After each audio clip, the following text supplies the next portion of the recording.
Chess YouTube, what is going on? In today's video, Magnus Carlsen is going to shut down Vladimir Kramnik and his insane queen sacrifice in the 2015 Gashimov Memorial. And here we go. In the game, Magnus is playing as white. He opens 1e4, best by test, and Vladimir goes 1e5. The open game's on the board. Now we have knight to f3 and knight c6, and then here bishop b5, the Ruy Lopez opening, one of the oldest and strongest openings for white in all of chess.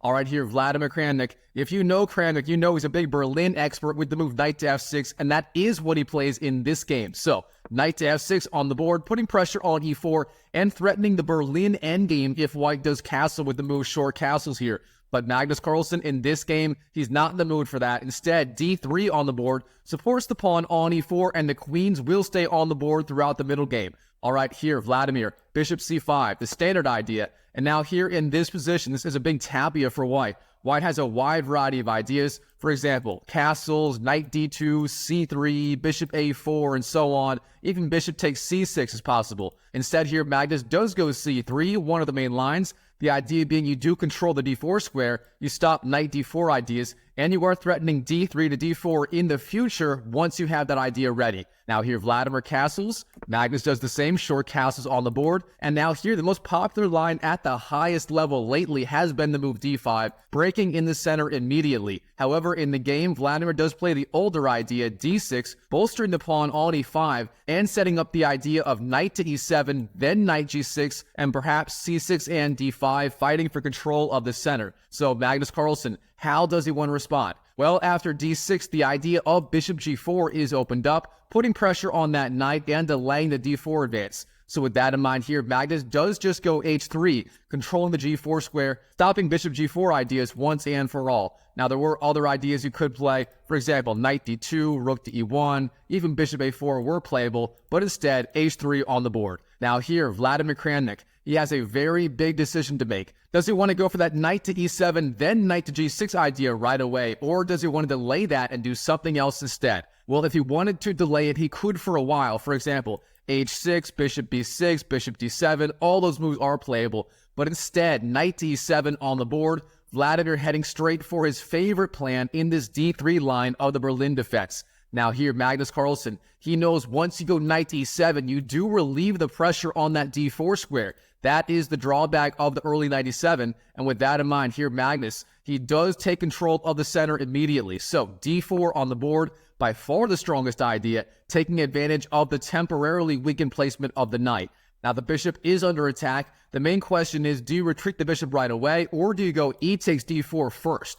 Well, it turns out e takes d4 is a big mistake. Then you reply c takes d4, and the problem is then white has those pawns on d4 and e4, and the knight can jump into the c3 square. That would be the best placement for the knight. White would have a very large advantage. So with that in mind, here Vladimir, he doesn't take on e4. Instead, bishop b6 on the board, that is the best move. Now the idea being that knight has to go to d2 instead of c3, and if white takes on e5, Vladimir takes back, and again, he has a perfectly fine game with equality. So now Magnus, that pawn on e4 is under attack. In the game, he does not go rook e1 defending. Instead, bishop d3 on the board, a very interesting idea. Now the point behind this move, that bishop will be attacked sooner or later with the move c6.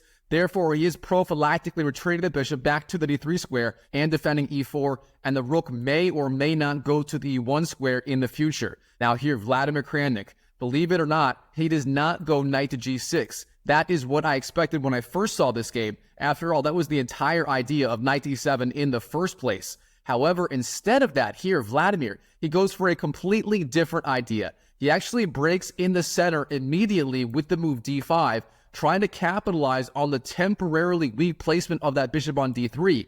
Of course, that bishop does reduce the queen's control of the d-file. If the d-file gets blown open, then that bishop will interfere with the queen of controlling it. So here, Vladimir finding the best idea immediately, again, capitalizing on the slightly awkward placement of white's pieces. All right, here, Magnus Carlsen, in this position, what should he be doing? Well, he has a very big decision to make. Do you take on d5 with the pawn, e5 with the pawn or the knight, or do you do something else? You know what? This is a good time for a puzzle. If you like puzzles, pause the video right now and try to find the best idea for Magnus Carlsen in this position. And while you're at it, go ahead and smash that YouTube like button. Seriously, smash that like button. Thank you so much for doing that. It helps me out so much.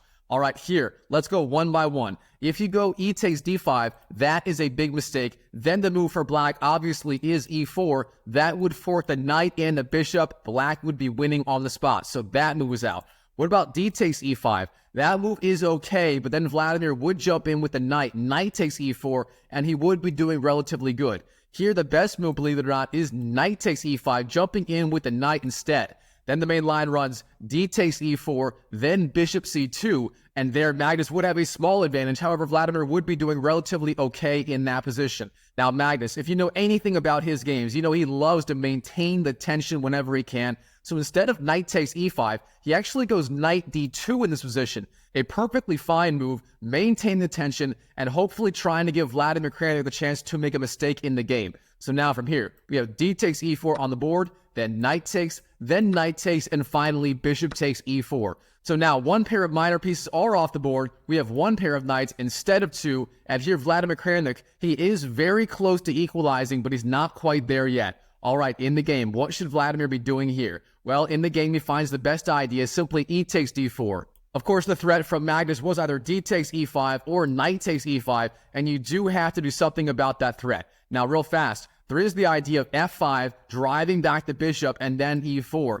That looks very playable at first glance. However, it turns out it doesn't work out for tactical reasons. After f5, bishop c2, then e4, white can jump in with the knight, knight e5, and white has too many threats, and the black king position is too weak. So instead of that here, the move is e takes d4, trying to simplify the position.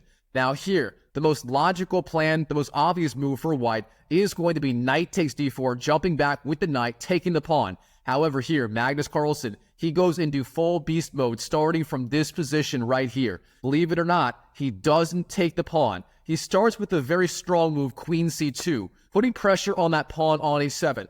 Now, of course, the threat is bishop takes h7 with check, and what is Vladimir going to do about it? Well, real fast, if you take the pawn on c3, d takes c3, it turns out that is a massive mistake. You don't even go bishop takes h7 right away.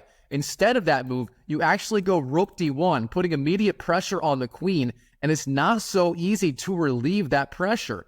For example, let's say black goes queen to e8. That will be the strongest idea. Then you take on h7 with check, bishop takes, king to h8, and then you slide the rook back to the e1 square, and once again, that knight on e7 is pinned to the queen. I mean, overall, d takes c3 runs into a whole host of problems after the very strong idea rook d1. So that is not a possibility. With that in mind here, Vladimir, h6 on the board, guarding that h7 pawn. But here, Magnus Carlsen, he is not done. Once again, he does not take that pawn on d4. Instead here, he finds a brilliant idea, a4, expanding on the queenside and threatening a5, the alpha 0 pawn marching down the board. All right, our good friend Vladimir Kramnik, what is he going to do about the threat of a5 from Magnus Carlsen? Well, it turns out he does have a variety of moves he could play here. For example, a5 does shut down the advance permanently. You can also go c5, giving the bishop the square on c7 to retreat to.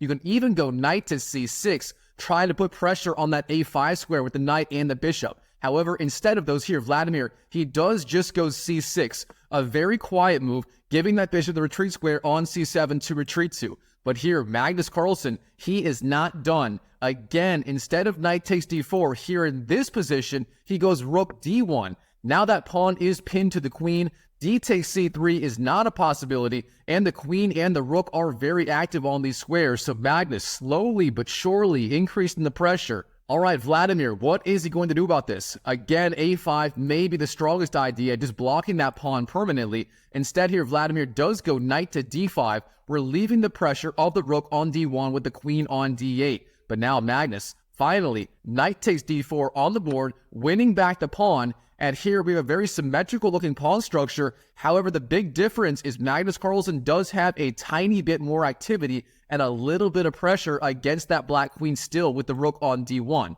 All right, Vladimir here. Once again, a5 is the strongest idea according to the engine, shutting down that a5 advance idea from Magnus. But once again, Vladimir does ignore that idea. Instead, rook to e8 on the board, a very logical idea. The rook is on the open e-file, and it is pressuring that bishop on e4. So here, Magnus does have to be careful about that. All right, in this position, Magnus Carlsen, he finds an absolutely brilliant idea. If you like puzzles, once again, pause the video right now and try to find the brilliant move for Magnus Carlsen in this position. All right, I hope you found it. Here, Magnus, believe it or not, he goes a5, giving up the pawn on the a5 square. Keep in mind, that pawn on a5 is defended once by the rook on a1 and attacked twice by the bishop and the queen on d8 and b6. So here, Vladimir, the big question is, can he just win the pawn on the a5 square? And it turns out the answer is yes. Now, technically, you don't have to take it. You can go bishop c7, but that move would be a little bit passive. Magnus would have the big space advantage on the queen side. So instead, here, Vladimir, he plays the principal move. Bishop takes a5, winning the pawn on the a5 square. But this is what Magnus Carlsen wanted. Now, in this position, knight to f3 is the move. A very strong retreating move. Now the threat is c4, and if he can get that move in without Vladimir noticing, that knight on d5 will be pinned by the rook to the queen, and c takes d5 will win the knight if I can draw arrows. C takes d5, winning the knight with the pawn. So here, Vladimir, what is he going to do? In the game, he finds the only good continuation, b5, shutting down that c4 advance from Magnus. However, here, Magnus, he is not done. b5 does relieve the defense of that pawn on c6. So here, Magnus, even though he just went knight to f3, now he goes back with the knight to c6, putting pressure on that pawn on knight to d4, putting pressure on that pawn on c6.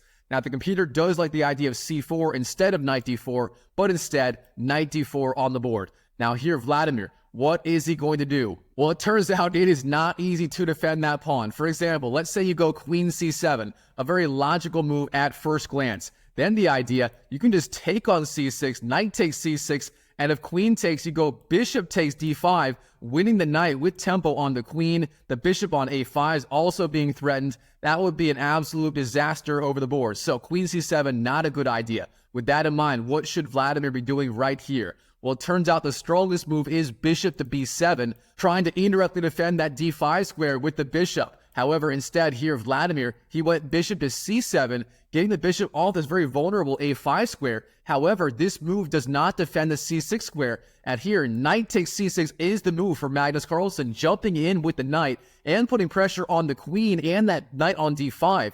And here, Vladimir, how is he going to defend? Well, he starts queen d6. A very good move, putting pressure on that h2 square. Now, queen to h2 is a very real threat here. But Magnus Carlsen, he came ready. g3 on the board, guards the square, and now bishop f4 is a threat, as keep in mind that knight on d5 is pinned by the rook to the queen on d6. So bishop to f4 would be a nasty idea by Magnus. All right, here, Vladimir, bishop b7 on the board, putting pressure on that knight on c6, and trying to defend this long diagonal here. But again, Magnus Carlsen, bishop to f4. He swoops in with the bishop, and now look at these bishops slicing down the board. The bishops, the rook on d1, hitting the queen and the knight. Vladimir is playing a game of Twister, and his arms and legs are all tangled up. He doesn't know what he's doing. All right, here, Vladimir, what should he do in this position? Well, it turns out he only has one good move to keep the game going with even material. If you like puzzles, again, pause the video right now and try to find the key idea for Vladimir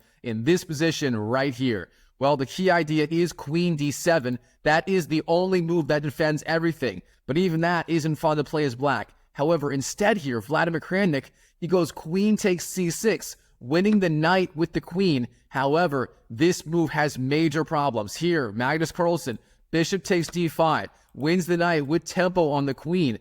And now, what is Vladimir supposed to do? If you go, say, queen b6, that is a major blunder. For example, queen takes b6, then bishop takes, queen takes, and then rook d7, putting pressure on the bishop on c7. It's pinned to the queen.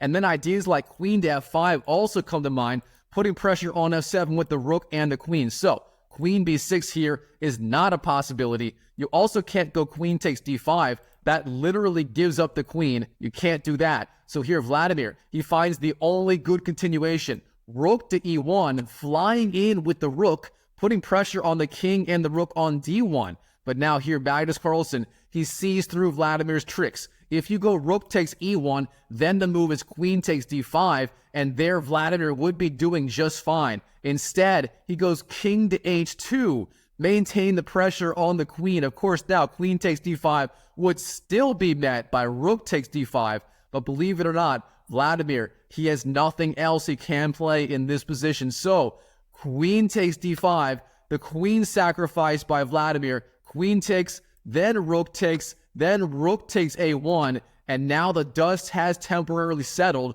But let's go one more move in advance. Here, rook d1, then rook takes and queen takes, and now the dust has really settled. In this position, Magnus Carlsen has the extra queen versus the extra bishop and rook of Vladimir Kramnik, and by any reasonable definition, this is a queen sacrifice by Vladimir. He didn't have to go for this line, but he went for it anyway. All right, Magnus, can he win with the extra queen? Let's find out. In the game, rook d8 by Vladimir, a good move, centralizing the rook. Now queen to e2, and then bishop b6. Vladimir doing everything he can to keep those bishops alive, those bishops being so strong on these two diagonals here. But Magnus Carlsen, he knows if he can trade off one pair of bishops, that will be to his benefit. So bishop e3 on the board, pressuring the bishop and the pawn behind it. Now, if the bishop does move, then bishop takes a7 wins the pawn. Therefore, Vladimir is virtually forced to trade bishops here. So, bishop takes, queen takes on the board, and now Vladimir Kramnik, the very cheeky idea, rook d1,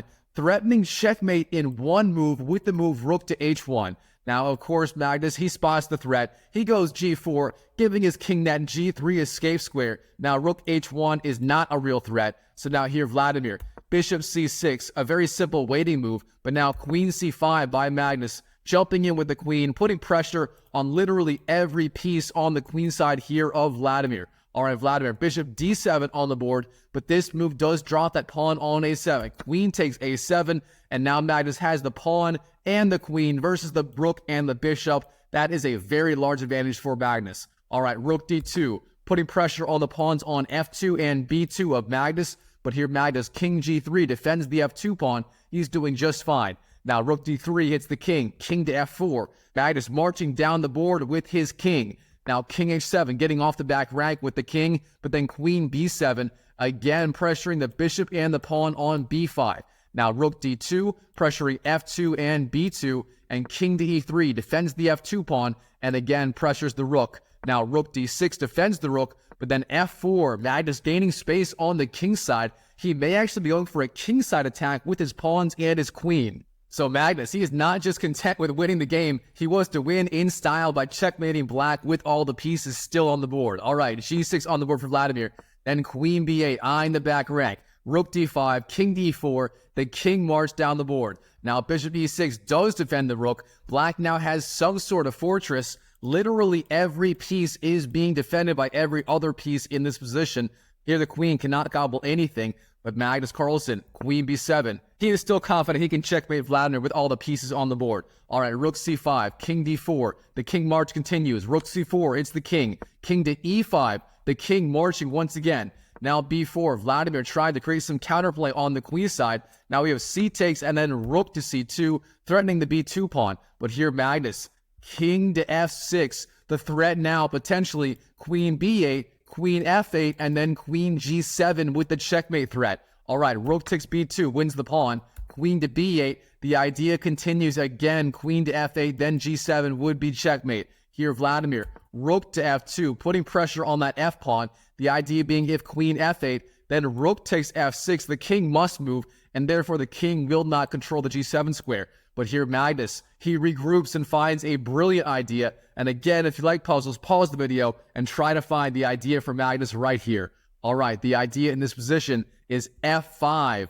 A brilliant idea, and the idea being if Vladimir does take that pawn on f5, as he did in the game, g takes f5, then you don't take back with the pawn. Instead here, you fly back with the queen, queen to g3 on the board, and now you are threatening the rook, and the threat is g takes f5, and then queen g7, the queen flying up on the g file instead of down. Now here, rook to f1 on the board, and here Magnus, he doesn't even go g takes f5. He finds a different idea. That would be met by rook takes f5, again knocking back the king. Instead here, the finishing blow for Magnus, g5, And now the threat is simply g6, then f takes, then queen takes g6, king to h8, and then queen g7 checkmate. And for that reason, Vladimir, there's nothing he can do to stop Magnus, and he resigns on the spot to Magnus Carlsen. Wow, what a game by Magnus. And this game by Magnus was so good, I would not be shocked if Vladimir retroactively accused Magnus of cheating in this game. Alright, Chess YouTube, I hope you enjoyed this video. If you did, smash that like button, and check out this video right here, where Magnus Carlsen shocks Vladimir Kramnik with an insane knight sacrifice. If you enjoyed this video, I'm sure you're going to love that one, so check it out. And I will see you in the next video.